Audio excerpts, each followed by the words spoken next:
બચ્ચાઓની exams પતી ગઈ કે નહીં? પતી ગઈ? વેકેશન પડી ગયું? ઓકે, તો કંઈક શીખવાડો એમને, આવું બધું કાર્ડ ટ્રિક્સ જોતા રહો, શીખવાડતા રહો એમને. બહુ ઇઝી ટ્રિક શીખવાડું છું તમને આવડી જાય, બચ્ચાઓને જલ્દી આવડી જશે. તમને એમની સામે એમને કરશો એટલે સરપ્રાઈઝ થશે.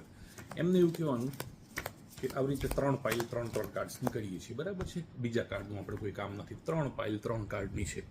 હવે એમને એવું કહેવાનું કે 3માંથી કોઈ પણ એક પાઇલ સિલેક્ટ કરે. માની લો એમને આ પાઇલ સિલેક્ટ કરી છે, એનું કહેવાનું કે તમે કાર્ડ જોઈ લો, શું છે મને ખબર નથી. અત્યારે માની લો ડાયમંડ છે 5, બરાબર? 5નો ચરકટનો પંજો એવું કહેવાય ને, 5 ઓફ ડાયમંડ આ છે આપણે.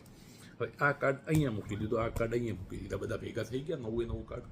હવે એમને એવું કહેવાનું કે તમે જે કાર્ડ જોયું હતું અંદર, બરાબર છે, એનો સ્પેલિંગ બોલો.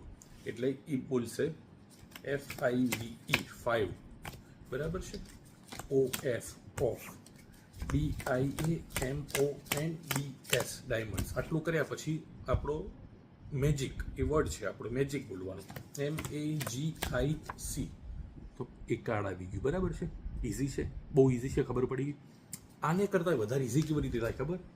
જો આપણે એને 3 કાર્ડ કરી લીધા, બરાબર? 3 કાર્ડ કોઈ પણ એક ઢગલી માનેલો સિલેક્ટ કરી. એમણે આ સિલેક્ટ કરી છે, એનો છેલ્લું કાર્ડ છે 200, લાલનો 200, 10 ઓફ હાર્ટ્સ, બરાબર છે? હવે માની લો આ તો 10 ઓફ હાર્ટ્સ આપણે એમ લીધા છે, પણ આપણી જરૂર નથી 10 ઓફ હાર્ટ્સ જ spelling બોલવો.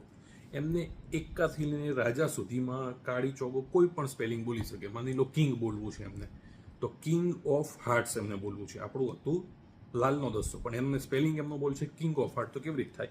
KING, king, OF of, HEARTS, king of hearts કીધું. આપણું તો મેજિક છે, MAGIC. લાલ 200 આવી ગયો, ખબર પડી? ઇઝી ટ્રીક છે. કાર્ડ તમે કોઈ પણ બોલી શકો. 5th કાર્ડ મેજિક વર્ડ છે એટલે 5th, 5 નંબરનું કાર્ડ 5th. તમે એવી રીતે કર્યા પછી 5th કાર્ડ તમારું જે હતું એ આવી જશે. શીખવાડો છોકરાઓને, નાના છોકરાઓને. પહેલાં એકવાર પરફોર્મ કરીને બતાવો, પછી એમને શીખવાડો, મજા આવશે. એ આગળ બીજાને શીખવાડશે. રાઈટ? Thank you.